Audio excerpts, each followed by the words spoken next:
Copy pen लेकर बैठें, और अगर आप कॉपी पेन नहीं ले सकते तो बी इंटरैक्टिव, राइट। अगर आप इंटरैक्टिव होंगे, क्वेश्चन का आंसर करेंगे तो ये आपके लिए बेनिफिशियल है। और अगर आप बीपीएससी के लिए प्रिपरेशन कर रहे हैं तो अपनी प्रिपरेशन को और भी एज दे सकते हैं विद इन्फीपीडिया, क्योंकि यहाँ पे आपको प्रैक्टिस सेशन मिल जाता है और नंबर ऑफ क्वेश्चंस आपको काफ़ी मिल जाते हैं। और अगर आप LT grade, KVS, NVS, JSSB का एग्ज़ाम देने की प्रिपरेशन कर रहे हैं तो उसके लिए भी ये सारे क्वेश्चंस आपके बहुत ज़्यादा हेल्पफुल होंगे।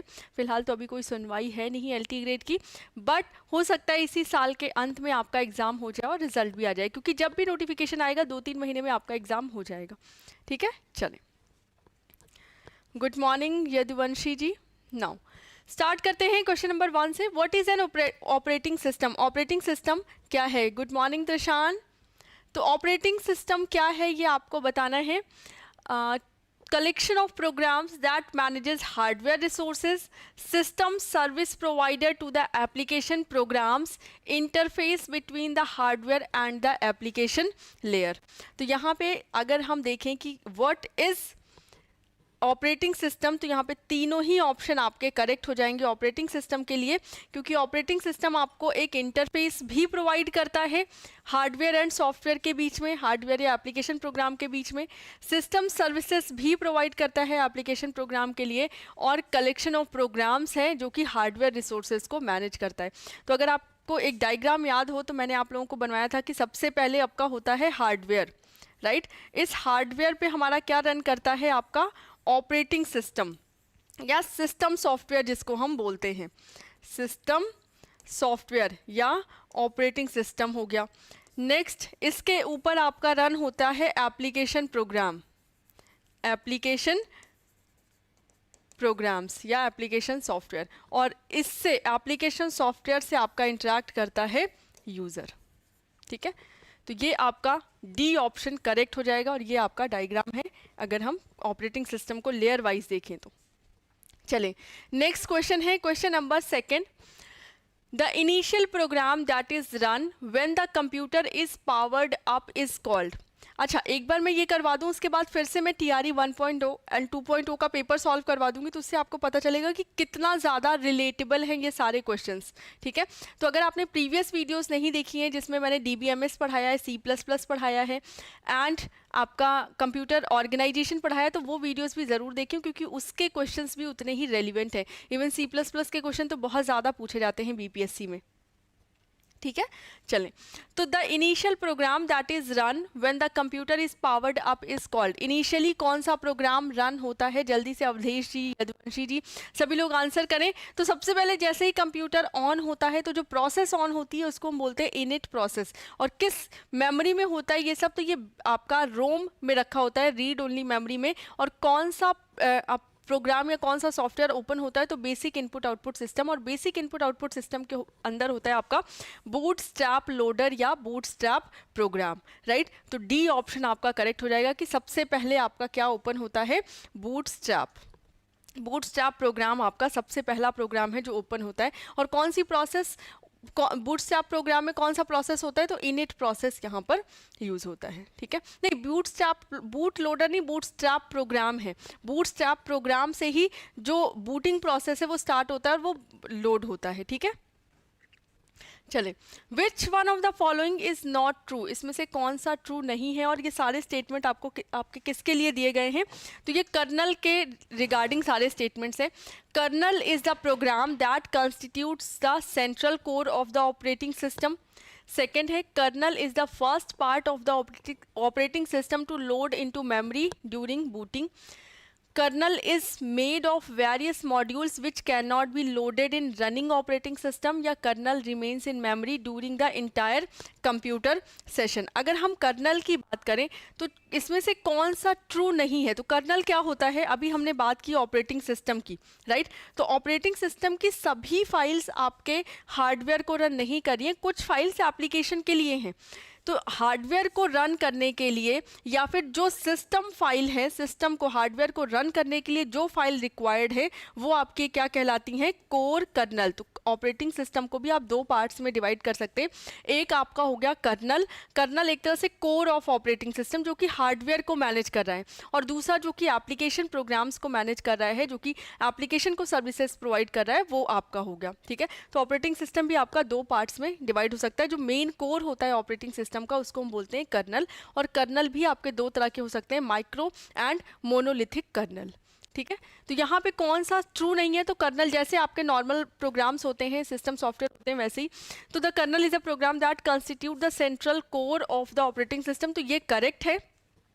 सेकेंड होगा kernel is the first part of operating system to load into memory during booting. तो सबसे पहले हमें ऑपरेटिंग सिस्टम या हार्डवेयर को रन करना है तो कर्नल ही सबसे पहले लोड होता है, उसके बाद एप्लीकेशन प्रोग्राम्स आपके लोड होते हैं, राइट। तो ये वाला ऑप्शन भी आपका करेक्ट होगा। थर्ड है kernel is made of various modules which can not be loaded in running operating system. देखिए कर्नल के वेरियस मॉड्यूल्स होते हैं, लेकिन ऐसा नहीं कि रनिंग ऑपरेटिंग सिस्टम, एक बार जब आपका ऑपरेटिंग सिस्टम रन कर रहा है, पूरा कंप्यूटर बूट कर चुका है, उसके बाद कर्नल लोड नहीं हो सकता। उसके बाद भी कर्नल की फाइल्स लोड होती हैं, राइट। कहाँ पे लोड होती हैं, स्टैटिक रैम में, जिसको हम बोलते हैं एस रैम।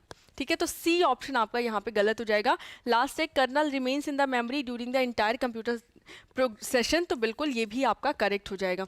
तो इस क्वेश्चन के लिए अगर हम देखें तो कौन सा ऑप्शन आपका करेक्ट होगा, सी। सी आपका इनकरेक्ट है, बाकी सारे करेक्ट हैं। ठीक है, चलिए नेक्स्ट है which one of the following error will be handled by the operating system. इनमें से कौन सी एरर जो है वो ऑपरेटिंग सिस्टम द्वारा हैंडल की जाती है।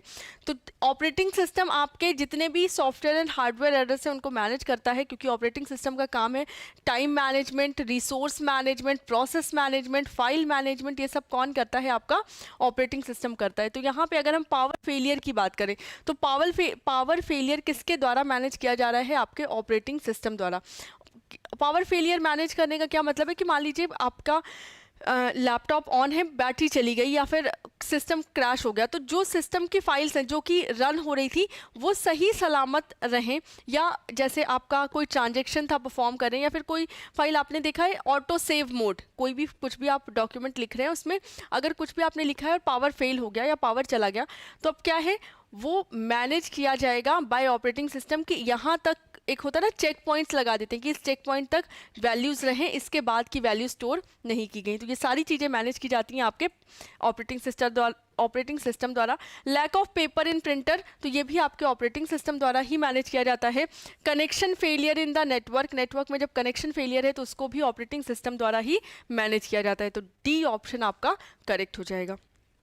नेक्स्ट है question number 5, What is the main function of the command interpreter? Command interpreter का क्या मतलब है, आप लोगों ने सुना होगा command line interface, command line interface, right. और एक जो अभी हम लोग यूज करते हैं जिसको हम बोलते हैं graphical user interface, graphical user interface जिसको GUI बोला जाता है। तो GUI तो हम लोग आजकल यूज करते हैं, राइट। तो ग्राफिकल यूज़र इंटरफेस जो कि आजकल के सिस्टम है जो कि यूज़र फ्रेंडली है और ग्राफिक्स के थ्रू पूरा का पूरा काम यूज़र करते हैं। लेकिन जब हम CLI की बात करते हैं, कमांड लाइन इंटरफेस की बात करते हैं, तो यहाँ पे कमांड्स के थ्रू आपने अगर MS-DOS का आउटलुक देखा हो, MS-DOS पे थोड़ा सा भी काम किया हो, तो वहाँ पे आपने देखा होगा कि CD और MD कमांड्स चलती थी, या यूनिक्स ऑपरेटिंग सिस्टम पे आपने काम किया तो वहाँ पे कमांड के थ्रू आप फाइल को ओपन करते थे। आज क्या है, डबल क्लिक किया फाइल ओपन हो गई। बहुत सारे लोगों ने हो सकता है वो MS-DOS देखा भी ना हो, क्योंकि आपके ज़माने में आते आते वो ऑब्सलीट हो गया था। लेकिन MS-DOS में आपको अगर एक फ़ाइल ओपन करनी है तो उसके लिए कमांड लिखनी पड़ती थी और उसके बाद फाइल ओपन हो रही है, ठीक है। तो इसको हम बोलते थे कमांड लाइन इंटरफेस। ऐसा इंटरफेस था जहाँ पे कमांड के बेसिस पे पूरा का पूरा ऑपरेशन परफॉर्म हो रहा है। और इंटरप्रेटर क्या है, जब कमांड्स को इंटरप्रेट का मतलब क्या होता है, कन्वर्ट करना, एक तरह से ट्रांसलेट करना। तो जब कमांड्स को कन्वर्ट किया जा रहा है बाइनरी फॉर्म में तो उसको बोला जाएगा कमांड इंटरप्रेटर। तो कौन सा ऑप्शन आपका करेक्ट हो जाएगा, to get and execute the next user specified command, to provide the interface between the API and the application program, to handle the files in operating system, इनमें से कौन सा ऑप्शन आपका करेक्ट होगा? तो सी पहला, to get and execute the next user specified command. तो command interpret करके कौन सी नेक्स्ट कमांड को एग्जीक्यूट करना है वो पता चलता है, ठीक है। तो ए ऑप्शन आपका करेक्ट हो जाएगा। कितने लोगों ने सही आंसर किया? Very good. चले, Navlesh, Mithilesh ji, very good. Next question number 6 है, in operating system which of the following is are CPU scheduling algorithm. इनमें से कौन सी आपकी CPU स्केड्यूलिंग एल्गोरिदम है? तो CPU स्केड्यूलिंग एल्गोरिदम की बात अगर हम करें तो यहाँ पे आपका round robin, shortest job first, priority, ये सारी आपकी CPU स्केड्यूलिंग एल्गोरिदम ही है। इसके अलावा और कौन कौन सी हो सकती हैं? तो शॉर्टेस्ट रिमेनिंग टाइम फर्स्ट, जिसको हम बोलते हैं shortest remaining time first, multi level feedback, या मल्टी लेवल क्यू, या जिसको हम बोलते हैं मल्टी क्यू। ये सारी भी आपकी क्या है? स्केड्यूलिंग एल्गोरिदम है, ठीक है। तो CPU को स्केड्यूल करने के लिए आपकी मल्टीपल एल्गोरिदम्स यूज़ करती हैं, जिसमें से आपकी जो मेन आपको पढ़नी होती है ऑपरेटिंग सिस्टम में, वो राउंड रॉबिन के बारे में पता होना चाहिए, शॉर्टेस्ट जॉब फर्स्ट के बारे में पता होना चाहिए, प्रायोरिटी एल्गोरिदम के बारे में पता होना चाहिए, and shortest remaining time first. जो मल्टी लेवल या मल्टी क्यू है, तो इससे ज़्यादा क्वेश्चन आपके नहीं पूछे जाते हैं, ठीक है। चले, इसको चाहे मल्टी लेवल क्यू बोले चाहे मल्टी क्यू बोले, सेम है। तो यहाँ पे all of the mention are computer CPU scheduling algorithm. चले, नेक्स्ट क्वेश्चन है, if a process fails most operating system write the error information to a. Simple, अगर कोई भी प्रोग्राम फेल होता है तो फेल होने के बाद उसका एक फीडबैक जाता है, राइट। तो वो क्यों फेल हुआ? क्योंकि अगर विंडोज़ की ही बात करें तो विंडोज़ आपका कैसा है? क्लोज्ड सोर्स ऑपरेटिंग सिस्टम है, तो उसका एक फीडबैक क्रिएट करके कंपनी के पास भेजना होता है। तो वो फीडबैक कहाँ पे स्टोर होता है? कि कोई भी प्रोग्राम अगर क्रैश हुआ तो उसको स्टोर करते हैं हम लॉग फाइल में, ठीक है। ये याद कर लो कि लॉग फाइल में हम कोई भी, और लॉग फाइल आपको या टेम्प फाइल सब जगह पे मिल जाएगी, आपके मोबाइल में भी एंड आपके जो आपके सिस्टम होते हैं वहाँ पे भी, ठीक है। चलें, नेक्स्ट है, which facility dynamically adds probes to a running system both in user processes and in the kernel। तो कर्नल एंड प्रोसेसेस में प्रॉब्स मतलब होता है, अगर आप प्रॉब की बात करें तो मतलब जांच करना। तो जांच करने के लिए हमें क्या लगाने पड़ेंगे? चेक पॉइंट्स लगाने पड़ेंगे, ठीक है। तो चेक पॉइंट्स को यूनिक्स कमांड में क्या बोला जाता है? dtrace। क्या बोला जाता है? dtrace। कि अगर आपको जैसे डायनेमिकली आप प्रोग्राम रन कर रहे हैं और उसके बाद आपको कहीं बीच में चेक करना है या चेक पॉइंट्स लगाना है, तो उसको हम बोलते हैं dtrace, ठीक है। ए ऑप्शन आपका करेक्ट हो जाएगा। चलें, नेक्स्ट है question number 9, in operating system each process has its own. एक ऑपरेटिंग सिस्टम में हर प्रोसेस का अपना एक प्रोसेस कंट्रोल ब्लॉक होता है और उसके अपनी स्टेट्स होती हैं, ठीक है। एक प्रोसेस की अपनी कुछ स्टेट्स हैं कि वो रेडी स्टेट में है, कि रनिंग स्टेट में है, कि वेटिंग स्टेट में है, कि जॉब क्यू में है, या टर्मिनेट हो चुका है। तो कुछ स्टेट्स भी होती हैं और हर प्रोसेस का अपना प्रोसेस कंट्रोल ब्लॉक होता है, जिसको हम बोलते हैं PCB, प्रोसेस कंट्रोल ब्लॉक। और ये प्रोसेस कंट्रोल ब्लॉक क्या है? ये एक डेटा स्ट्रक्चर है जिसमें आप मल्टीपल डेटा स्टोर कर सकते हैं। इसमें आपका स्टैक भी स्टोर होता है, हीप भी स्टोर होता है, जो भी अलार्म्स हैं, सिग्नल्स हैं, कंट्रोल सिग्नल्स हैं, ये प्रोग्राम काउंटर है, ये सब आपका प्रोसेस कंट्रोल ब्लॉक में स्टोर होता है। मतलब प्रोसेस की पूरी इंफॉर्मेशन लगभग आपकी कहाँ पे स्टोर होती है? प्रोसेस कंट्रोल ब्लॉक में। तो जैसे एड्रेसेस स्पेस हो गए, ग्लोबल वेरिएबल्स हो गए, ओपन फाइल्स मतलब उस प्रोसेस के लिए कौन कौन सी फाइल्स आपने ओपन की हैं, अलार्म्स मतलब कौन कौन से सिग्नल एंड अलार्म्स हैं, कौन कौन से हैंडलर्स हैं, स्टैक में कौन सा डेटा पुट करना है, हीप में कौन सा डेटा रखना है। तो ये सारी चीज़ें आपकी कहाँ पे किसकी होंगी? एक प्रोसेस की, ठीक है। देखें अगेन, जब इस तरह के क्वेश्चन पूछे जाते हैं ना कि एग्ज़ाम कब होगा BPSC का, तो ये सिर्फ उसी को पता है जो एग्ज़ाम कंडक्ट करवाता है। मतलब BPSC के अलावा ये बात अभी किसी को नहीं पता है कि कब एग्ज़ाम होगा, ठीक है। अगर आप एंटिसिपेट करें या पूर्वानुमान लगाएं तो आप लगा सकते हैं कि हो सकता है अगले महीने हो जाए या 1 महीने 2 महीने बाद हो जाए, लेकिन अभी प्रेजेंट टाइम पे आप कितनी भी वीडियोस खंगाल लो, सब में होगा कि आ गई एग्जाम की डेट, मतलब ऐसे ऐसे थंबनेल्स आपको मिल जाएंगे जिसमें आपको सिर्फ बरगलाया जाएगा। तो बी काम, जिस दिन ये नोटिफिकेशन आएगा कि इस दिन एग्जाम होगा उस दिन आपको भी पता चल जाएगा, ठीक है। लेकिन हाँ, 1 महीने तो कम से कम लगेगा ही, 1 महीने के बाद ही अब आपका एग्जाम शेड्यूल करेंगे, ठीक है। तो मिनिमम 1 महीने तो है ही आपके पास, अप्रैल में हो सकता है आपका एग्जाम हो, लेकिन ये कोई भी सटीक जानकारी आपको नहीं दे सकता, ठीक है। चलें, इन यूनिक्स तब तक हमारे पास जो टाइम है उसको यूटिलाइज करें और सिर्फ पढ़ाई करें, इसके अलावा कुछ भी नहीं सोचें। ये जो 1 महीने का टाइम आपको मिला है ना, हो सकता है ये आपका गोल्डन चांस हो, भगवान ने आपको चांस दिया है कि इस साल आप नौकरी ले लें। कई स्टूडेंट्स ऐसे होंगे जिन्होंने पढ़ाई नहीं की होगी, ठीक है, और उनको लग रहा होगा चलो अभी नहीं तो हम अगस्त में निकाल लेंगे, तो भगवान ने आपको 1-1.5 महीने ऑलरेडी दे दिए हैं, ठीक है, और ये बफर टाइम है आपका। इस बफर टाइम को यूटिलाइज करके पढ़ाई कर लो, बस इतना मैं चाहती हूँ आप लोगों से, ठीक है। इसीलिए मैंने इतनी सारी वीडियोस बनाई हैं, सबको देखना आपके लिए ज़रूरी है। C++ सिर्फ और सिर्फ आप थ्योरी नहीं देखना चाहते हैं तो आप सिर्फ और सिर्फ प्रैक्टिस वीडियो देखें। C++ के क्वेश्चन बहुत पूछे जाते हैं तो C++ देख लें। Computer organization, DBMS and operating system, computer networks की भी क्लासेस आपको मिल जाएंगी, ठीक है। चलें, तो क्वेश्चन नंबर 10 है, इन Unix which system call creates the new process. Unix में कौन सा सिस्टम कॉल आपका नया प्रोसेस क्रिएट करता है? तो यहाँ पे एक है फॉक। तो फॉक सिस्टम का कॉल क्या करता है, जैसे ही फॉक को हम कॉल करते हैं, अब फॉक एक नया प्रोसेस क्रिएट करता है जिसको हम बोलते हैं चाइल्ड प्रोसेस, ठीक है। तो ये हो गया आपका चाइल्ड प्रोसेस, और ये जो ओरिजिनल फॉक है वो तो रहेगा ही, ठीक है। तो ये आपका चाइल्ड है और ये पेरेंट, और कैसे पता चलता है, ये आपका 0 है और ये कोई भी नॉन जीरो नंबर, आप 1 लिख लो, 2 लिख लो, 3 लिख लो, कुछ भी लिख लो, ठीक है। ये एक नॉन जीरो नंबर होना चाहिए और ये चाइल्ड प्रोसेस क्या होना चाहिए, 0, राइट। और ये आपका फॉक, अगर मान लीजिए एक से ज़्यादा फॉक है, जैसे मान लीजिए 2 फॉक होते, तो अब एक फॉक से ये क्रिएट हुआ, अब जो दूसरा वाला फॉक होगा वो ये, क्योंकि ये जो है वो चाइल्ड प्रोसेस है, इसकी सारी प्रॉपर्टी इनहेरिट करके आया, तो जो अगला फॉक होगा वो इसके लिए भी चलेगा और इसके लिए भी चलेगा, ठीक है।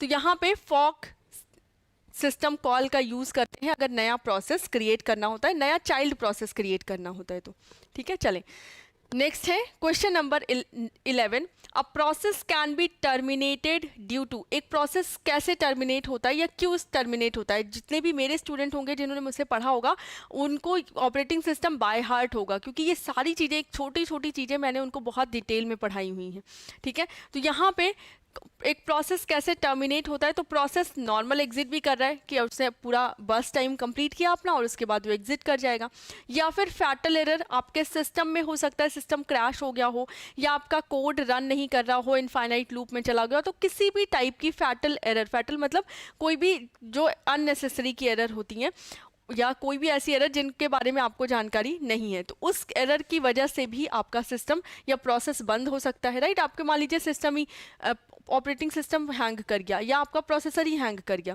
तो ये भी हो जाएगा। Killed by another process, yes, अगर कोई दूसरा प्रोसेस उसको किल कर रहा है तो कैस्केडिंग प्रोसेस टर्मिनेशन भी होता है, और ये आपका सी ऑप्शन भी करेक्ट हो जाएगा। इट मीन्स कि डी ऑप्शन आपका यहाँ पर करेक्ट है, ठीक है। चले, तो इस सेशन को शेयर भी कर दें अपने दोस्तों के साथ जिससे और भी लोग इस सेशन से जुड़ पाएँ, क्योंकि यहाँ पे स्ट्रेंथ मुझे कम दिख रही है, ठीक है। तो इस सेशन को आई गेस जो भी लोग शेयर करते हैं, जिनका भी ग्रुप है या जो भी ग्रुप स्टडी करते हैं, उनके कुछ और भी आप कह सकते हैं टीम मेंबर्स हैं या फ्रेंड्स हैं जो कि BPSC की प्रिपरेशन कर रहे हैं, तो उनके साथ ज़रूर शेयर करें इसको, ठीक है। चलें, What is the ready state of a process? Ready state क्या है आपके प्रोसेस की?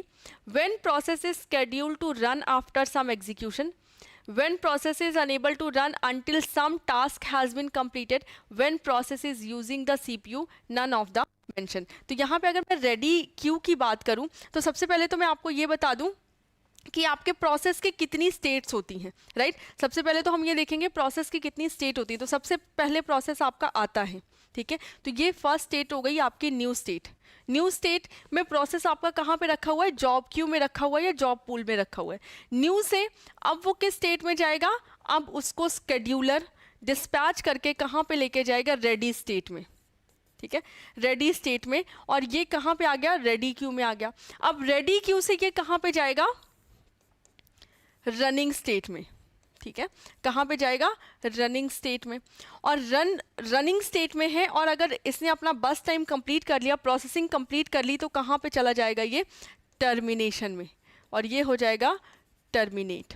लेकिन रनिंग स्टेट में है और उसको कुछ हाई इनपुट आउटपुट से काम है, मतलब एक प्रोसेस है, एक वर्ड फाइल है जिसको हम लिख रहे हैं, और इनपुट आउटपुट की रिक्वायरमेंट पड़ गई, तो अब इनपुट आउटपुट के लिए वो कहाँ पे जाएगा, इनपुट आउटपुट, क्योंकि स्पीड तो स्लो है तो वो सीपीयू से निकल के यहाँ आएगा, सीपीयू तब तक दूसरा प्रोग्राम उठा लेगा, ठीक है। तो यहाँ पे वो आ जाएगा किस स्टेट में, वेट स्टेट में, राइट।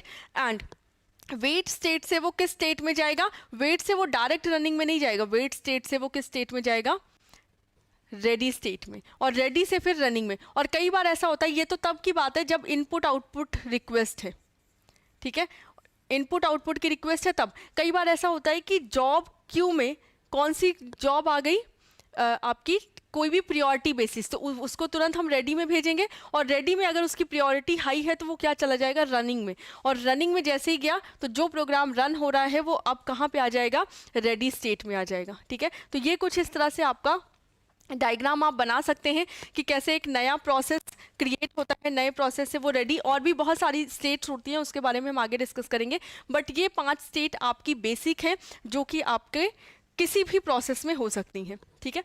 तो रेडी स्टेट क्या होती है प्रोसेस की, अब आपको ये बताना है। क्वेश्चन नंबर 12, जल्दी से बताइए कौन सा ऑप्शन क्लियर होगा, बी डी, बहुत सारे ऑप्शन आ रहे हैं। When process is schedule to run after some execution, ठीक है।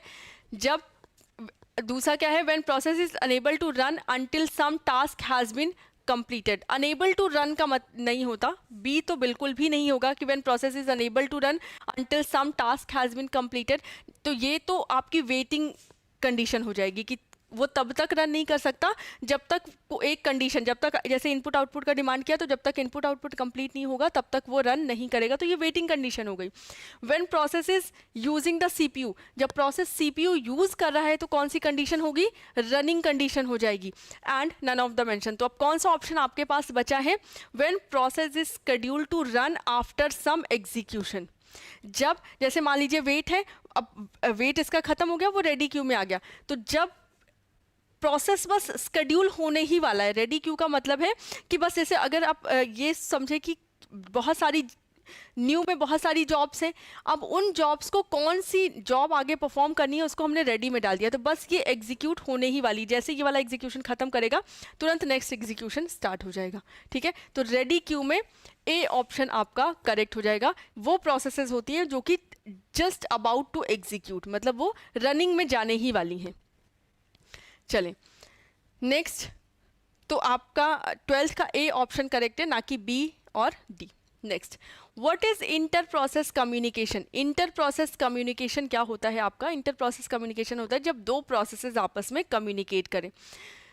Communication with in the process, communication between two process, या communication between two threads of same process. जब सेम प्रोसेस के दो थ्रेड्स आपस में बात करें तो उसको हम इंटर प्रोसेस नहीं कहते। इंटर मतलब होता है कि उसको हम इंट्रा प्रोसेस बोल सकते हैं, कि उसी प्रोसेस के अंदर, जैसे होता नहीं कि वो मन की बात ही है, उसी प्रोसेस की बात है।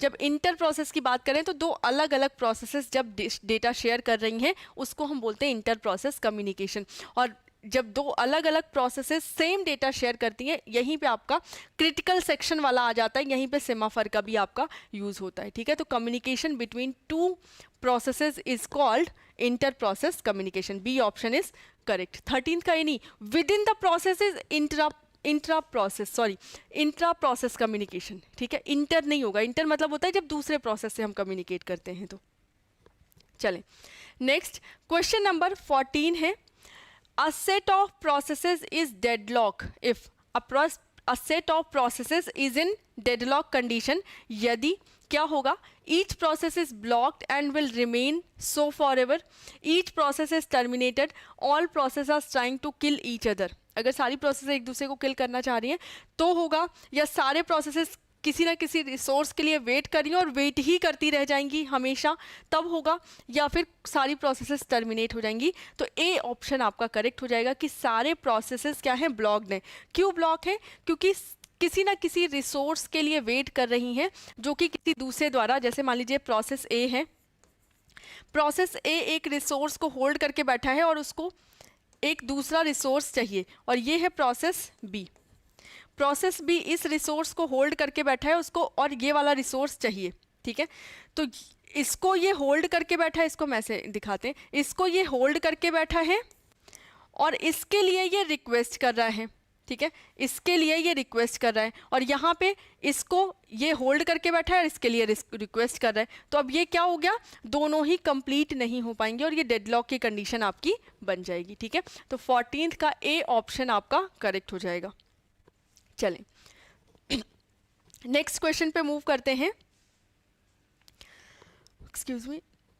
Which system call can be used by the parent process to determine the termination of child process? इसमें से कौन सा सिस्टम कॉल है जो कि कॉल किया जाता है by parent process to terminate the child process? देखो, एक्सक्यूज मी,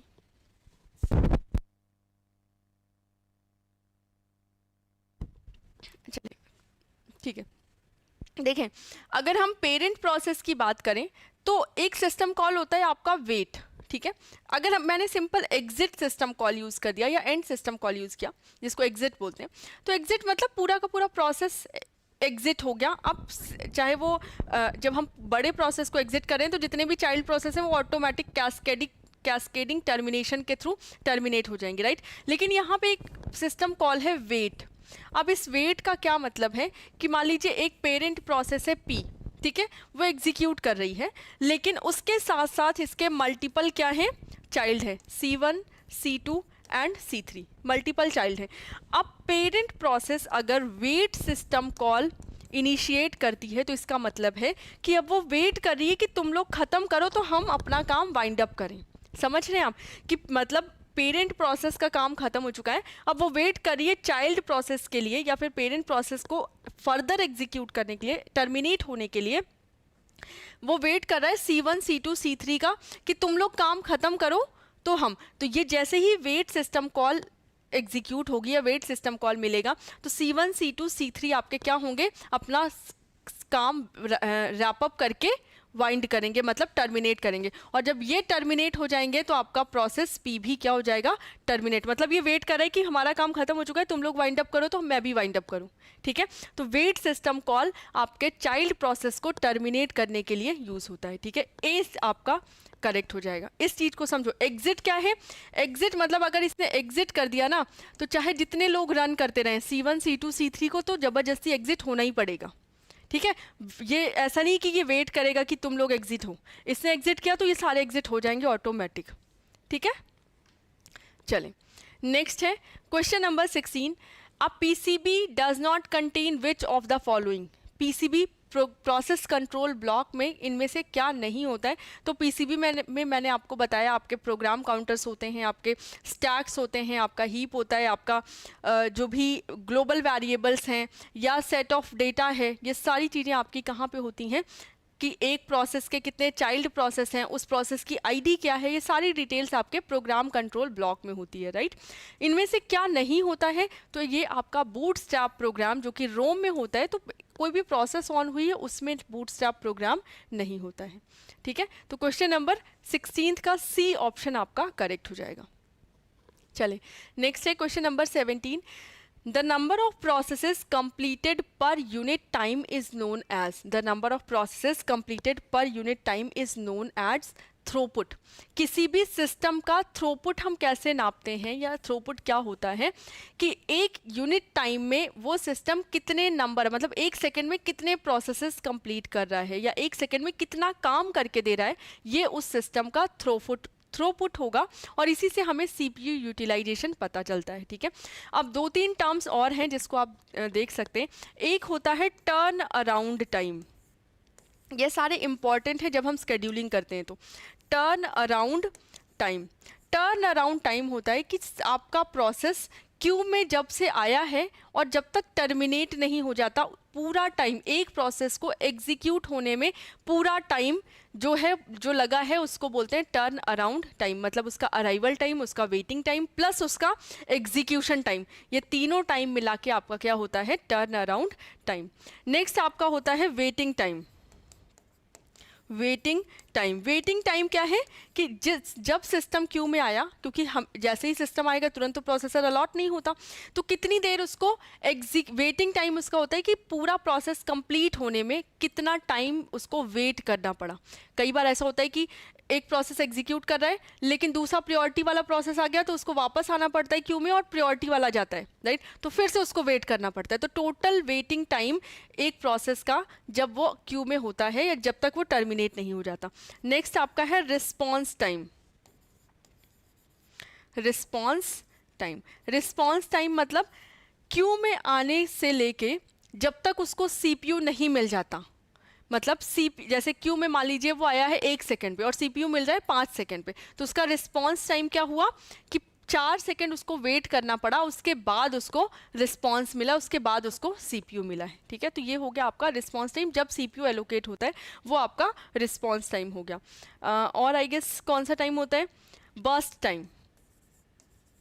बर्स्ट टाइम, किसी भी प्रोसेस का बर्स्ट टाइम का क्या मतलब है, किसी भी प्रोसेस का बर्स्ट टाइम मतलब उसको कितनी देर सीपीयू चाहिए या कितनी देर एग्जीक्यूशन उसको करना है। ठीक है, कितनी देर वो प्रोसेस सीपीयू एलोकेट होगा उस प्रोसेस के लिए, ये होता है उसका बर्स्ट टाइम। ठीक है, तो ये कुछ टर्म्स थे जो कि यहाँ पर मतलब throughput, turn around, waiting, response, burst time, ये सारे टाइम आपके कहाँ पे यूज़ होते हैं, जब आप स्केड्यूलिंग करेंगे वहाँ पे ये सारे टाइम्स आपके लिए इंपॉर्टेंट होंगे। ठीक है, चलें नेक्स्ट क्वेश्चन नंबर 18 है, the state of a process is defined by. किसी भी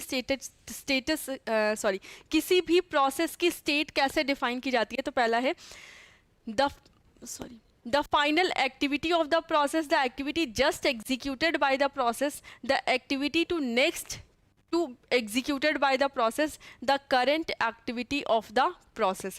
किसी भी प्रोसेस की स्टेट आप कैसे बताएंगे कि इस प्रोसेस की स्टेट है, तो प्रेजेंट टाइम पे वो जहाँ पे भी रहेगा, अगर वो न्यू या जॉब क्यू में है तो न्यू स्टेट में है, रेडी क्यू में है तो रेडी स्टेट में है, अगर वो रनिंग एग्जीक्यूशन में है तो रनिंग स्टेट में, मतलब अगर सीपीयू के उसमें है, मतलब प्रोसेस सीपीयू एलोकेट हो गया है तो रनिंग स्टेट में है, टर्मिनेट हो गया है तो टर्मिनेट स्टेट हो गई, वेट कर रहा है रिस्पॉन्स के लिए, इनपुट आउटपुट के लिए, तो वो वेटिंग स्टेट में है। तो उसकी जो करंट एक्टिविटी है उससे उस प्रोसेस की स्टेट पता चलती है। ठीक है, चलें next, which of the following is not the state of a process. C, तो कौन सा स्टेट नहीं होता है, तो old is not a state, right, old आपका स्टेट नहीं होता, न्यू, वेटिंग, रनिंग आपके स्टेट्स होते हैं। ठीक है, क्वेश्चन नंबर 19 का बी ऑप्शन करेक्ट है। चलें, एंड अगेन अगर आप चैनल पे न्यू हैं तो प्लीज़ सब्सक्राइब माय चैनल, क्योंकि ये आपके लिए बेनिफिशियल होगा। बहुत कम ऐसे यूट्यूब पे आपको प्लेटफॉर्म्स मिलेंगे जहाँ पे इस तरह से डिटेल में and oriented to TGT PGT पढ़ाया जा रहा है। ठीक है, तो आप एक बार ट्राई करेंगे अगर वीडियोस, तो आप लोगों को समझ में आएगा कि देखिए हमेशा कंपैरिजन कैसे करना है आपको।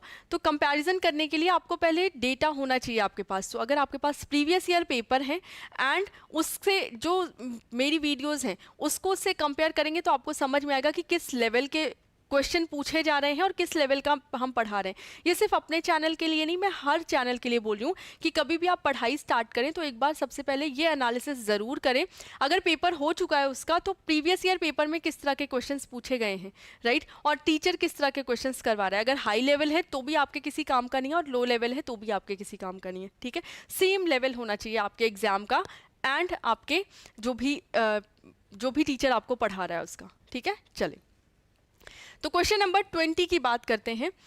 What is a process control block. Process control block या पीसीबी क्या होता है, तो PCB is just a data structure, जो कि अभी थोड़ी देर पहले ही हमने डिस्कस किया। ये प्रोसेस टाइप वेरिएबल्स है या सेकेंडरी स्टोरेज सेक्शन है या अ ब्लॉक इन मेमोरी है, तो नहीं, ये आपका क्या है, डेटा स्ट्रक्चर है। डेटा स्ट्रक्चर मतलब ये वो वैल्यू स्टोर करता है, जैसे कोई भी प्रोसेस अगर रनिंग स्टेट में है, मतलब कोई भी प्रोसेस अगर आपका रन कर रहा है, मेमोरी में है, तो उसके बारे में डिटेल्स आपकी कहाँ पे होगी, पीसीबी में। ठीक है, तो ये पूरा डेटा स्ट्रक्चर स्टोर करता है।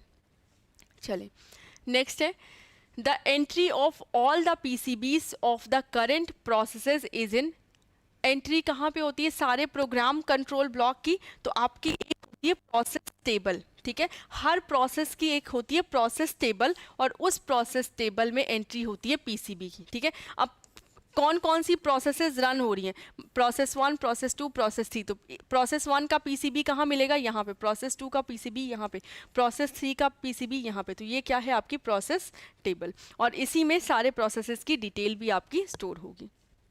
ठीक है, चलिए नेक्स्ट क्वेश्चन पे मूव करते हैं।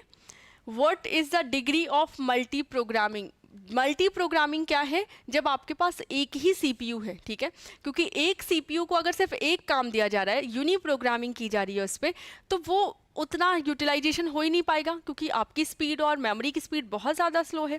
तो इसी वजह से हम क्या करते हैं कि जब मेमोरी में एक से ज़्यादा प्रोग्राम्स को हम स्टोर करते हैं, या रैम, मेमोरी की अगर मैं बात करूँ तो इसका मतलब है रैम की या कैश की बात हो रही है। ठीक है, तो जब हम मेन मेमोरी में एक से ज़्यादा प्रोग्राम लेकर आते हैं, इट मीन्स हम सीपीयू को एक टाइम पे एक से ज़्यादा काम दे रहे हैं, तो क्या होगा, डिग्री ऑफ मल्टी प्रोग्रामिंग आपकी इंक्रीज होगी, या डिग्री ऑफ मल्टी प्रोग्रामिंग यहाँ पर आपकी अप्लाई होती है। ठीक है, तो कहने का मतलब the number of processes in memory आपके क्या कहलाते हैं, डिग्री ऑफ मल्टी प्रोग्रामिंग। जितने ज़्यादा नंबर ऑफ प्रोसेसेस आपके मेमोरी में होंगे, उतनी ज़्यादा मल्टी प्रोग्रामिंग की डिग्री भी होगी। ठीक है, और ऑप्शंस आपके क्या हैं, number of processes executed per unit time, कि एक यूनिट टाइम में कितने प्रोसेसेस वो एग्जीक्यूट कर रहा है, ये डिग्री ऑफ मल्टी प्रोग्रामिंग नहीं है।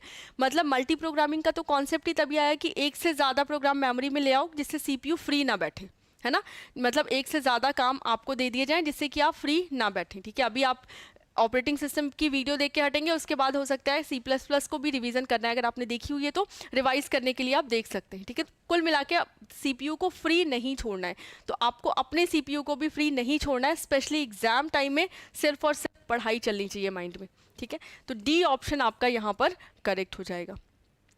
राइट, चले 22 का डी ऑप्शन करेक्ट होगा, ना कि C. The number of processes in the input output queue, input output queue में कितने नंबर ऑफ प्रोसेस है, उससे डिग्री ऑफ मल्टी प्रोग्रामिंग का क्या मतलब है, वो तो तब गए हैं ना जब सीपीयू उसको एग्जीक्यूट कर रहा है, उसके बाद कुछ काम लगा है, तब इनपुट आउटपुट का काम है, तब इनपुट आउटपुट क्यू में गए हैं।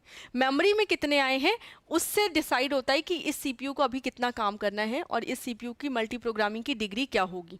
ठीक है, चलें नेक्स्ट है a single thread of control allows the process to perform only one task at a time, multiple task at a time, only two task at a time, या all of the mention। अगर single thread of control है तो वो process को कितने काम करने के लिए अलाउ करता है, मतलब अगर एक थ्रेड है तो एक थ्रेड से कितने काम किए जा सकते हैं, सिर्फ एक, only one task at a time.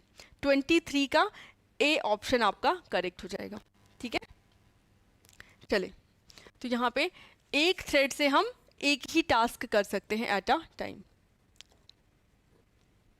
Next, which of the following do not belong to queue of processes, queue for processes, इनमें से कौन सा आपका प्रोसेसेस के लिए क्यू नहीं है। ठीक है, तो अगर हम बात करें जॉब क्यू की, तो जॉब पूलिंग आपने सुना होगा कि जब मल्टीपल जॉब आती हैं तो उनको हम न्यू स्टेट में रखते हैं, और उस वो जो जॉब आपकी स्टोर की जाती हैं वो कहाँ पे स्टोर की जाती हैं, जॉब पूलिंग में। राइट, नेक्स्ट आपका है पीसीबी क्यू।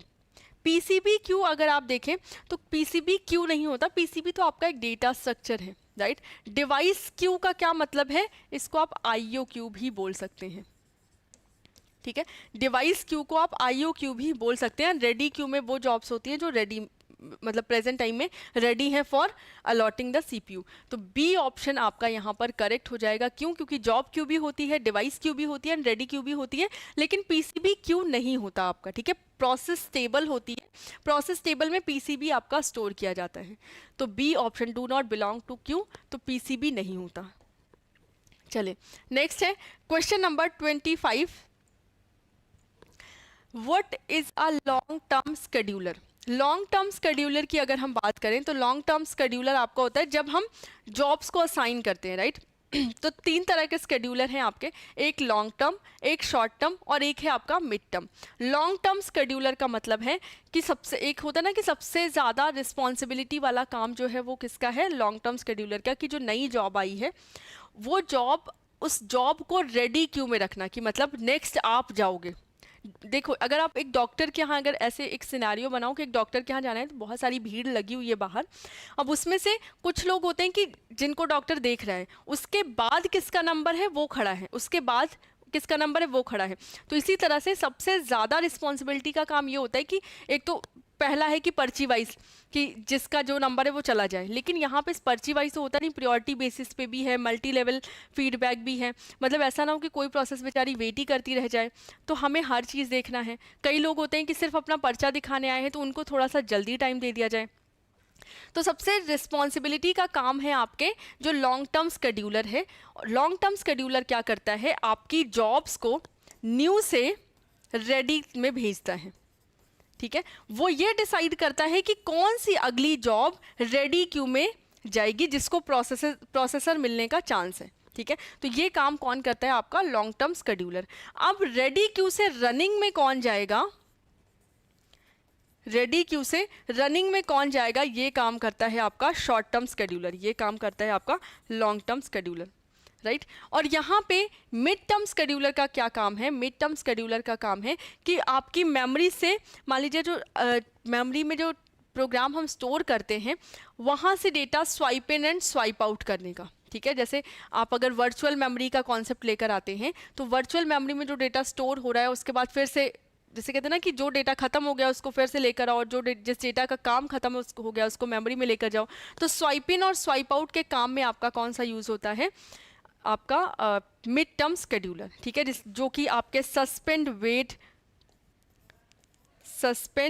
वेट कंडीशन के लिए यूज़ होता है, ठीक है। तो आई होप ये चीज़ समझ में आई होगी। तो लॉन्ग टर्म स्केड्यूलर क्या करते हैं, it select processes which have to be brought into the ready queue, it select processes which have to be executed next and allocate CPU. It selects processes which have to remove from memory by swapping या none of the mention। तो यहाँ पे कौन सा है, first option अगर आप देखें तो ये लॉन्ग टर्म स्केड्यूलर के लिए बेस्ट होगा। क्यों, क्योंकि यहाँ पे आपका फर्स्ट ऑप्शन में ये कि it select processes which have to be brought into the ready queue, ready queue में लेकर आना है, कहाँ से लेकर आना है, आपका न्यू से, ठीक है। तो सबसे बड़ी रिस्पॉन्सिबिलिटी का काम है ना कि आगे कौन जाएगा, ठीक है। And it select processes which have to be executed next and allocate CPU, मतलब रेडी क्यू से रनिंग क्यू में कौन जाएगा, ये काम है आपके शॉर्ट टर्म स्केड्यूलर का। And it select processes which have to remove from memory by swapping, तो स्वैप इन स्वैप आउट का काम आपका कौन करता है, मिड टर्म स्केड्यूलर या मीडियम स्केड्यूलर, ठीक है। और ये आपका क्या है, लॉन्ग के लिए है। तो ए ऑप्शन आपका करेक्ट हो जाएगा क्वेश्चन नंबर 25 का।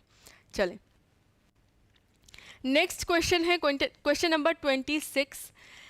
If all processes input output bound, the ready queue will almost always be dash and the short term scheduler will have a dash to do।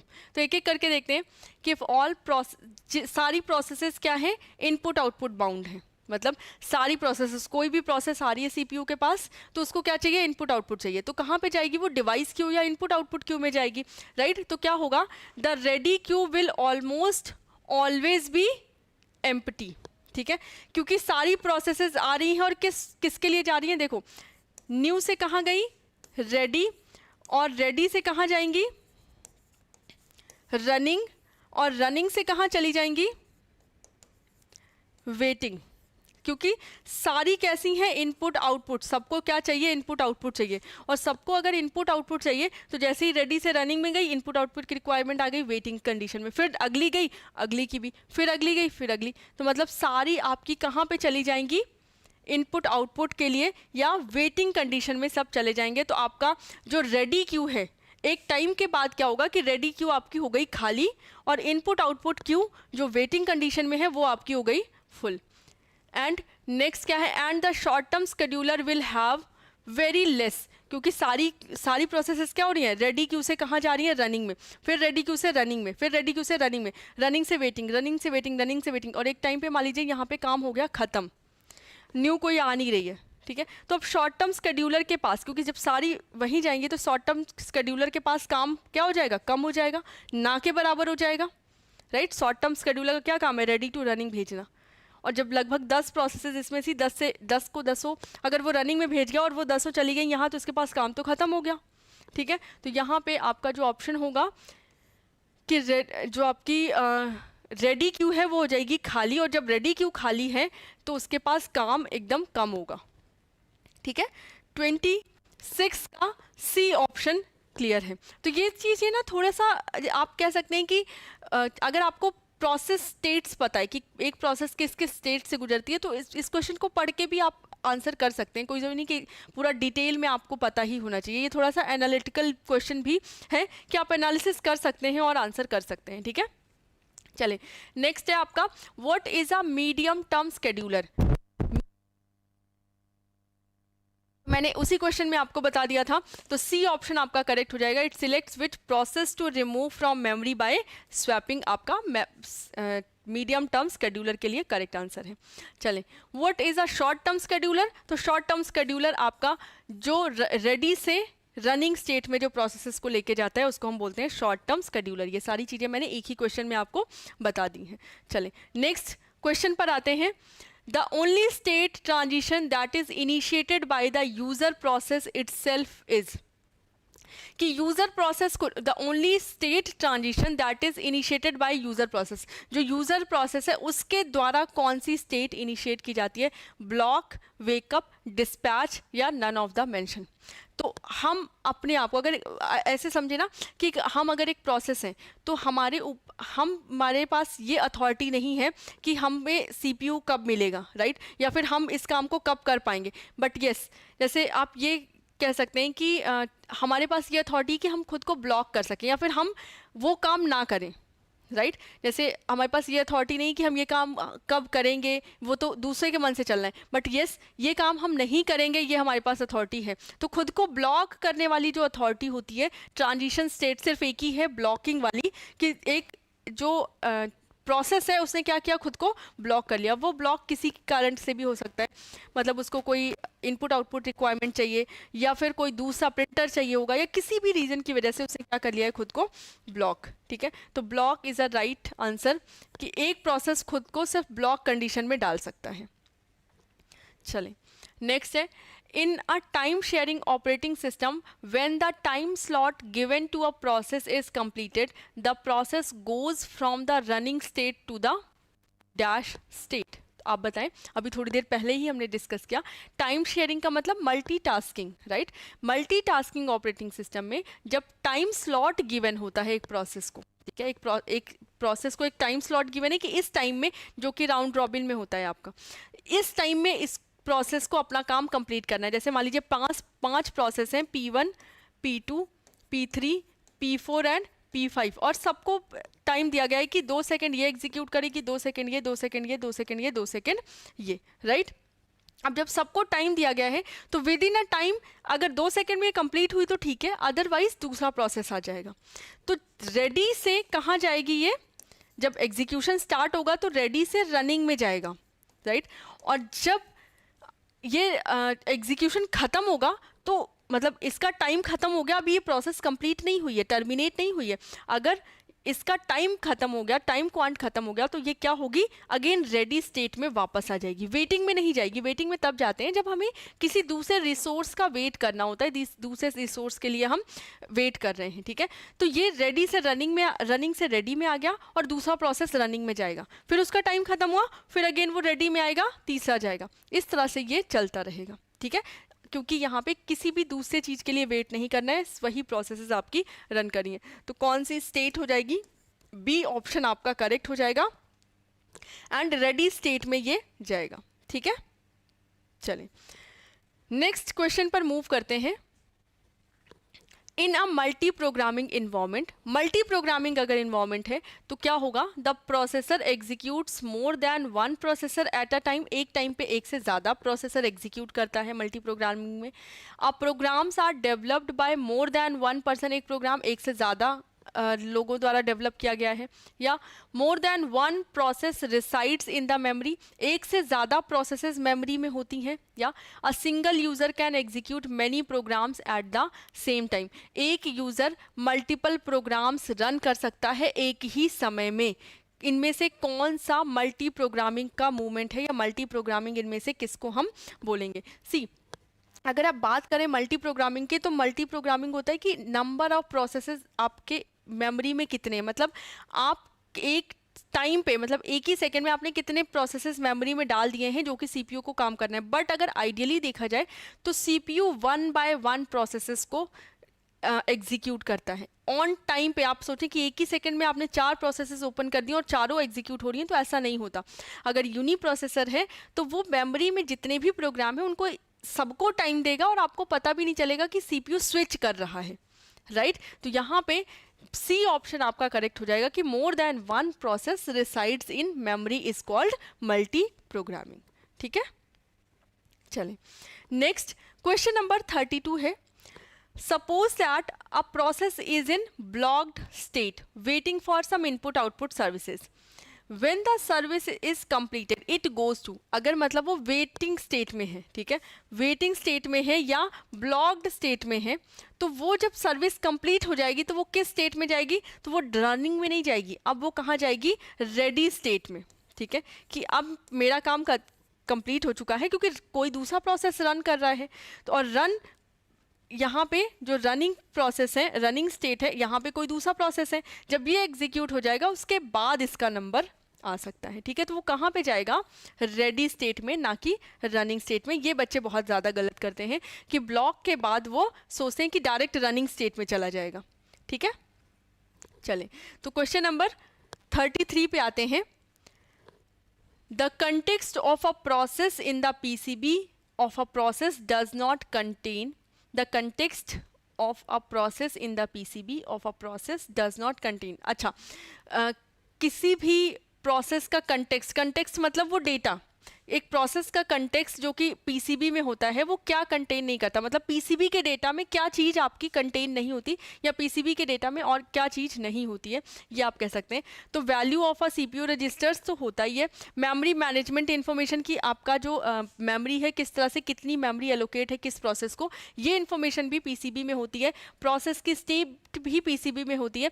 लेकिन अगर कंटेक्स्ट स्विच टाइम की बात करें कि किस टाइम पे context switching होगी, तो ये तो पता भी नहीं है। हो सकता है क्योंकि कोई भी प्रोसेस अगर रनिंग स्टेट में जाता है तो उसको पता होता है कि मेरे पास सारी डिटेल्स हैं और अब मुझे जब तक कंप्लीट नहीं हो जाएगा प्रोसेस तब तक हम कंटेक्स्ट स्विचिंग नहीं करेंगे। लेकिन इट मे बी पॉसिबल कि उसको कुछ और फर्दर इंफॉर्मेशन की ज़रूरत पड़े, या फिर उस प्रोसेस के ऊपर कोई प्रायोरिटी प्रोसेस आ जाए तब उसको कंटेक्स्ट स्विच करना पड़े। तो कंटेक्स्ट स्विचिंग टाइम का इंफॉर्मेशन नहीं होता है आपके पीसीबी में। तो इस क्वेश्चन का जो राइट आंसर है वो है डी, कि the context of a process in the PCB of the process does not contain context switching time.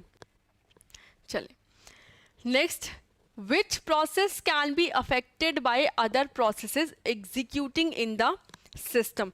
कौन सा प्रोसेस है जो कि इफेक्ट होता है दूसरे प्रोसेसेस से अगर वो सिस्टम में एग्जीक्यूट हो रहा है? तो इनमें से कौन सा प्रोसेस दूसरे प्रोसेस से इफेक्ट होता है अगर वो एग्जीक्यूट हो रहा है? तो सिंपल सी बात है, कोऑपरेटिंग प्रोसेसेस। देखो, पेरेंट प्रोसेस को चाइल्ड प्रोसेस एग्जीक्यूट कर रहा है तो वो तो इफेक्ट हो ही रहा है। लेकिन ऐसे प्रोसेसेस जो कि अलग अलग हैं लेकिन फिर भी एक दूसरे को क्या कर रहे हैं? इफेक्ट कर रहे हैं, तो उनको हम बोलते हैं कोऑपरेटिव प्रोसेस या इंटर प्रोसेस कम्युनिकेशन। ठीक है, जैसे आपका इंटरपर्सनल कम्युनिकेशन होता है कि दो लोग आपस में बात करते हैं, वैसे ही इंटर प्रोसेस कम्युनिकेशन भी होता है। और इंटर प्रोसेस कम्युनिकेशन में आपके क्या होती है? Cooperative processes. ठीक है, तो ए ऑप्शन आपका करेक्ट हो जाएगा। नेक्स्ट है, when several processes access the same data concurrently and the outcome of the execution depends on the particular order in which the access takes place is called dynamic condition, race condition, essential condition and critical condition. देखो बहुत simple सी बात है, ये क्या कहना चाह रहे हैं कि when several processes access the same data, बहुत मल्टीपल प्रोसेसेस हैं और वो सेम डेटा को एक्सेस कर रही हैं। अगर हम ट्रांजैक्शन की बात करें कि एक ही अकाउंट पे दो लोग सेम टाइम पे पैसे निकाल रहे हैं या पैसे डाल रहे हैं, कोई भी केस हम ले सकते हैं कंकरेंटली, मतलब एक साथ, and the outcome of the execution depend on a particular order, और जो आउटकम है, जो रिजल्ट है, वो डिपेंड करता है कि कौन किस टाइम पे कितना, मतलब किस सीक्वेंस में कर रहा है। जैसे अगर एक है ए और एक है बी, तो ए ने पहले क्या किया, मान लीजिए कुछ पैसे निकाले, एक अकाउंट है उसमें से 100 रुपये उसने निकाल लिए। उस अकाउंट में कितना था, 1000 था। अब 1000 से 100 रुपये उसने निकाल लिए। अब क्या होगा, उस वहाँ पे कितना बचा, 900 बच गया, ठीक है। और उसके बाद उसी टाइम पे बी ने क्या किए, 50 रुपये निकाल लिए। तो अब यहाँ पे 900 दिखा रहा है लेकिन बी ने भी निकाला है, तो ये तो राइट करेगा 900, लेकिन जब बी निकालेगा तो वो 850 हो गया, ठीक है। तो ये डिपेंड कर रहा है कि किस सीक्वेंस, और उसके बाद 900 लिखने के बाद इसने कमिट कर दिया और इधर बी भी सेम टाइम पे वही प्रोसेस कर रहा है, उसके बाद कमिट कर रहे हैं, ठीक है।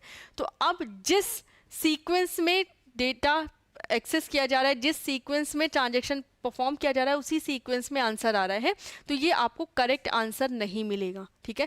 क्योंकि कुछ पोर्शन होता है किसी भी प्रोसेस का कि जो कि एक ही टाइम पे एक व्यक्ति एक्सेस कर सकता है या मॉडिफिकेशन उसमें कर सकता है, तो इस कंडीशन को हम बोलते हैं रेस कंडीशन, ठीक है। कि जिस भी सीक्वेंस में अगर आप पहले ए कर रहा है तो ए का सीक्वेंस पहले हम लिख लेंगे, अगर पहले बी परफॉर्म कर रहा है तो बी का सीक्वेंस, तो और उसी के अकॉर्डिंग आपका आंसर आ जाएगा। अगर बी मान लीजिए ऐड कर रहा है तो पहले ऐड हो जाएगा, और ए आपका सब्ट्रैक्ट कर रहा है तो पहले सब्ट्रैक्शन हो जाएगा, ठीक है।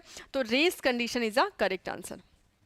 चलें, नेक्स्ट है question number 36। If a process is executing in its critical section then no other processes can be executing in their critical section, what is this condition called.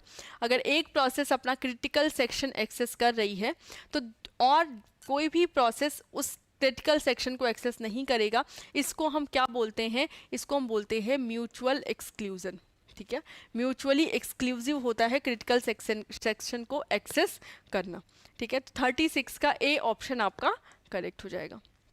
Next question number 37 है, which one of the following is a synchronization tool. इनमें से कौन सा आपका synchronisation tool है।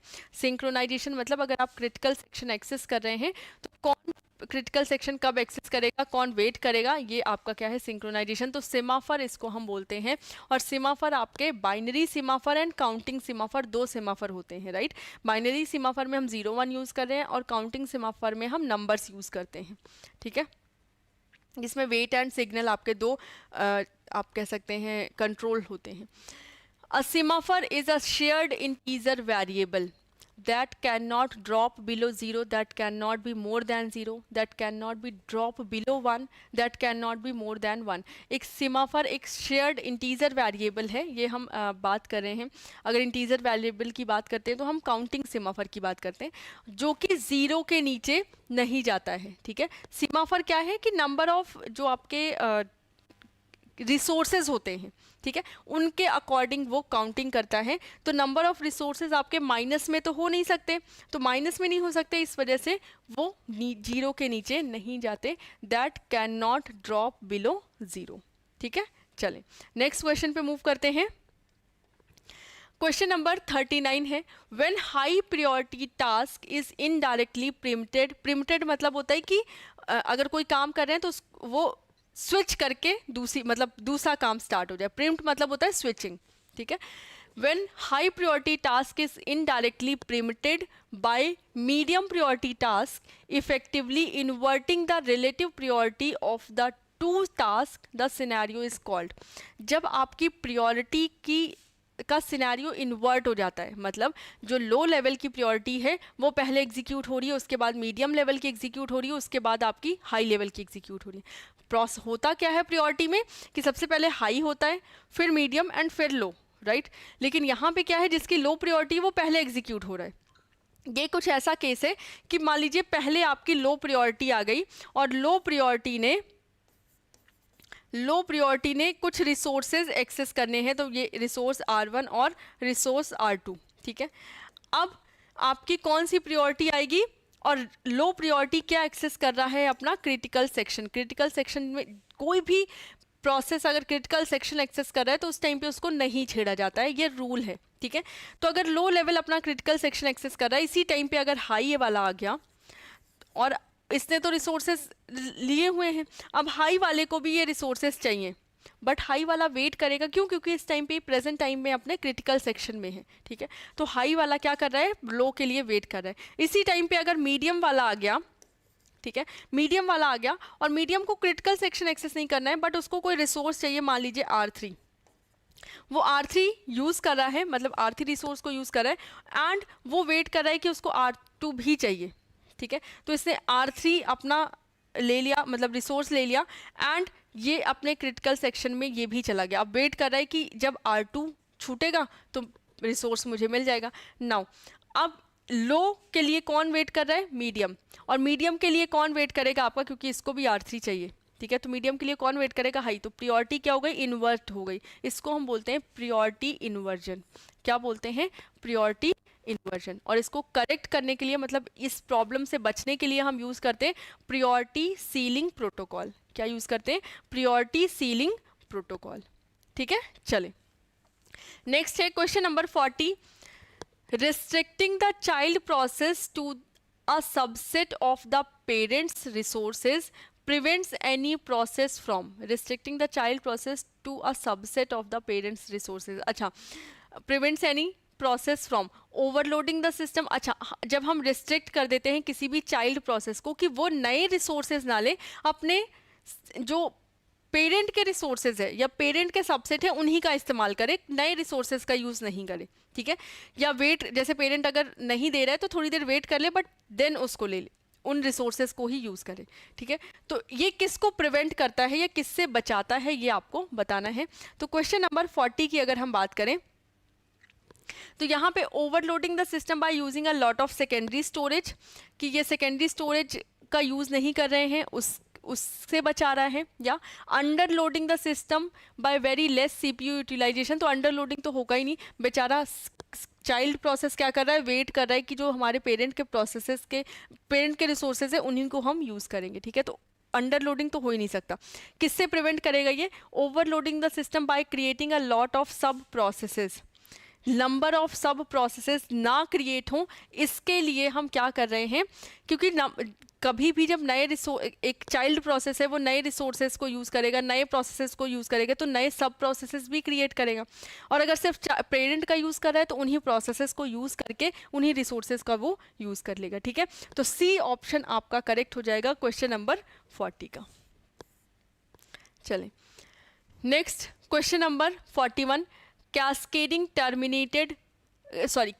termination refers to termination of all child processes if the parent process terminates। जब parent process terminate हो रही है तो जितने भी उसके चाइल्ड प्रोसेस हैं वो सारे टर्मिनेट होंगे, ईदर नॉर्मली और एबनॉर्मली।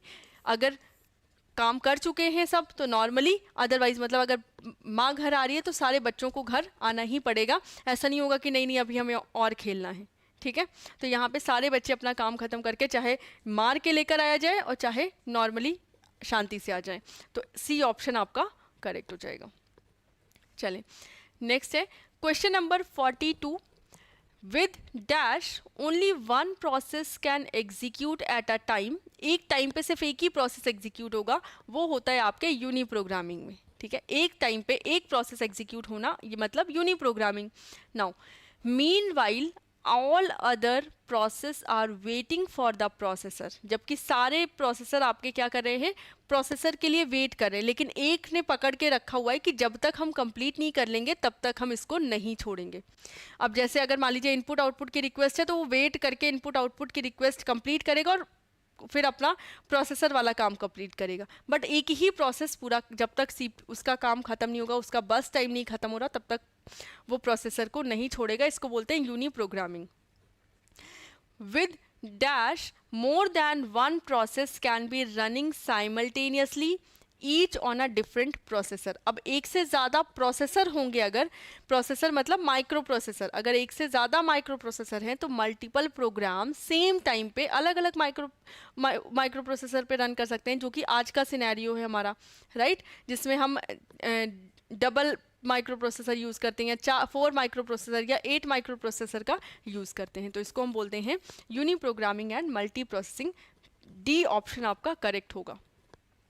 चले नेक्स्ट, अगेन जितने लोग मल्टी प्रोग्रामिंग बोल रहे हैं कि एक टाइम पे एक प्रोसेस रन हो रहा है, तो मल्टी प्रोग्रामिंग का मतलब होता है कि एक टाइम यूनिट में एक से ज़्यादा प्रोसेसेस, मतलब जितने प्रोसेसेस मेमोरी में हैं, अगर उस प्रोसेस का सीपीयू वाला काम खत्म हो गया तो दूसरा प्रोसेस हो सकता है एक सेकेंड में कई प्रोसेसेस रन कर जाएं। इसी वजह से आपको पता ही नहीं चलता है कि एक प्रोसेसर कितने सारे काम कर रहा है, राइट। चलें नेक्स्ट है question number 43। In Unix, the return value for the fork system call is dash for the child process and dash for the parent process। तो ये मैंने डिस्कस किया हुआ है, 0 and a non-zero integer, 0 for child process and a non-zero integer for parent process। Next question number 44 है, the child process completes execution but the parent keeps executing then the child process is known as zombie. ये आपको याद रखना है कि अगर child process ने अपना प्रोसेस कंप्लीट कर लिया है लेकिन पेरेंट अभी भी टर्मिनेट नहीं हो रहा है, पेरेंट अपना काम कर रहा है, तो जो चाइल्ड प्रोसेस है वो क्या बन जाएगा, ज़ोंबी बन जाएगा। ठीक है, वो कैसे बिहेव करेगा, एज अ ज़ोंबी। ठीक है, चले next, what is inter process communication. तो इंटर प्रोसेस कम्युनिकेशन क्या होता है, allows processes to communicate and synchronize their action when using the same address space, allow processes to communicate and synchronize their actions, allows the processes to only synchronize their actions without communication. तो inter process कम्युनिकेशन का मतलब जब दो अलग अलग processes आपस में कम्युनिकेट कर रही हैं तो आपका इंटर प्रोसेस कम्युनिकेशन होता है। तो ये क्या है, allows processes to communicate and synchronize their action. ठीक है, प्रोसेसेस आपस में बात करती हैं और अपने एक्शंस को सिंक्रोनाइज करती हैं। जैसे सेम अगर ट्रांजैक्शन का ही बार बार एग्जांपल आएगा यहाँ पे कि एक व्यक्ति मतलब दो व्यक्ति एक ही अकाउंट को एक्सेस कर रहे हैं। ठीक है, तो ये हमें दो अलग अलग प्रोसेसेस है बट एक ही अकाउंट पे हो रही हैं, तो ये हमें इंटर प्रोसेस कम्युनिकेशन है। दो अलग अलग प्रोसेसेस हैं और आपस में उनको सिंक्रोनाइज करना है। ठीक है, आपस में उनको कम्युनिकेट करवाना है। तो बी ऑप्शन आपका करेक्ट हो जाएगा। चलें नेक्स्ट क्वेश्चन है question number 46। Message passing systems allow processes to message passing. अच्छा, जो आपका इंटर प्रोसेस कम्युनिकेशन होता है, इंटर प्रोसेस कम्युनिकेशन हम दो तरीके से कर सकते हैं। एक तो हमने क्या किया, मेमोरी को शेयर कर दिया। ठीक है, तो एक तो हो सकता है शेयर्ड मेमोरी के थ्रू, और दूसरा इंटर प्रोसेस कम्युनिकेशन आपका हो सकता है कि आप मैसेज पास करके भी इंटर प्रोसेस कम्युनिकेशन कर सकते हैं।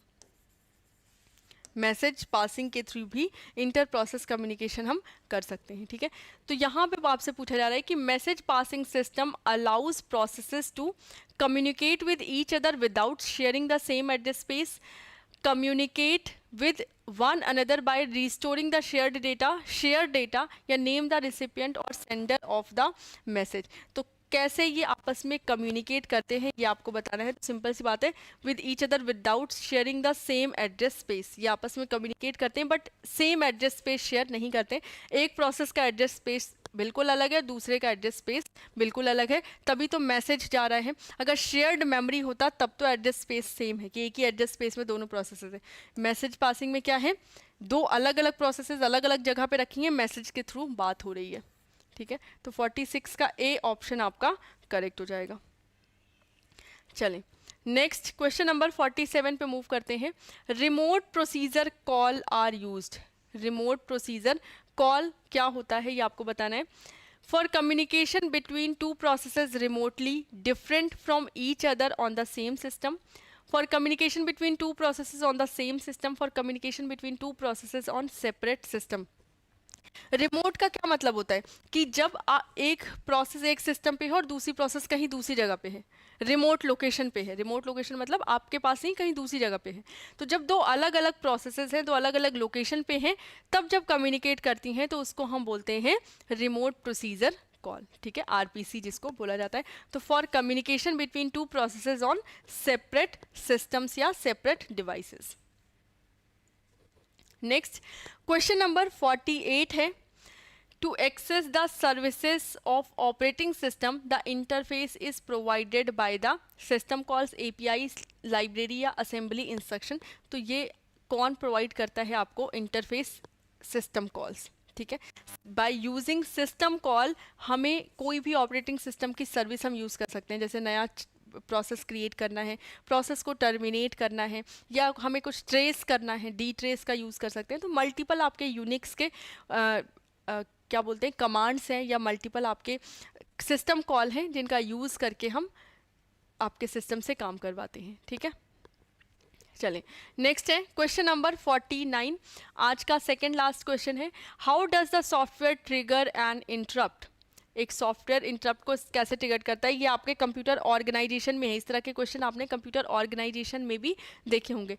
Sending signal to CPU through bus, executing a special operation called system call, executing a special program called system program, executing a special program called interrupt trigger program। तो question number 49 में executing a special operation called system call. देखें, कोई भी interrupt हो या कुछ भी हो, अगर हमें कॉल करना है तो हमें किस तरह की कॉल करनी पड़ेगी? System call. तो इसको याद रखें कि बाय यूजिंग सिस्टम कॉल या by executing special operator which is called system call, हम इंटरप्ट को भी ट्रिगर करते हैं, ठीक है। और आपका अगर सॉफ्टवेयर इंटरप्ट की बात करें तो ट्रैप, मैंने आपको बताया था कंप्यूटर ऑर्गेनाइजेशन वाली क्लास में कि ट्रैप आपका एक सॉफ्टवेयर इंटरप्ट होता है। चलें, next, how does the hardware trigger and interrupt. एक हार्डवेयर कैसे ट्रिगर करता है इंटरप्ट को? तो हार्डवेयर जब ट्रिगर करता है तो by sending signal to CPU through the system bus, system bus का यूज करके वो सिग्नल्स को सेंड करता है। और सॉफ्टवेयर कैसे ट्रिगर करता है? सिस्टम कॉल के थ्रू, ठीक है। तो आई होप ये दोनों ही चीज़ें आपको क्लियर होंगी। क्वेश्चन नंबर 50 का ए ऑप्शन आपका क्या हो जाएगा? करेक्ट हो जाएगा। तो आज के लिए बस इतना ही रखते हैं। नेक्स्ट क्लास में हम आगे के जो कंप्यूटर ऑपरेटिंग सिस्टम के क्वेश्चन हैं उसको डिस्कस करेंगे, और इस तरह के क्वेश्चन ही आपके एग्जाम में पूछे जाते हैं। प्रीवियस ईयर पेपर ज़रूर देखा करें, उससे आपको बहुत आइडिया मिलेगा, ठीक है। आज के लिए बस इतना ही रखते हैं। अगर चैनल को सब्सक्राइब नहीं किया है तो please subscribe and press the bell icon and always study study study, ठीक है। सिर्फ एक ही मंत्रा है सक्सेस होने का, कोई शॉर्टकट नहीं है। आपको ईमानदारी से पढ़ाई करनी पड़ेगी। जितनी ईमानदारी से आप टाइम वेस्ट करते हैं उतनी ही ईमानदारी से बस पढ़ाई कर लो, ठीक है, सक्सेस हो जाओगे। और कब होगा एग्ज़ाम मत पढ़ो इस चक्कर में, टाइम है, पढ़ाई करो, ठीक है। आज के लिए बस इतना ही रखते हैं। Have a good day.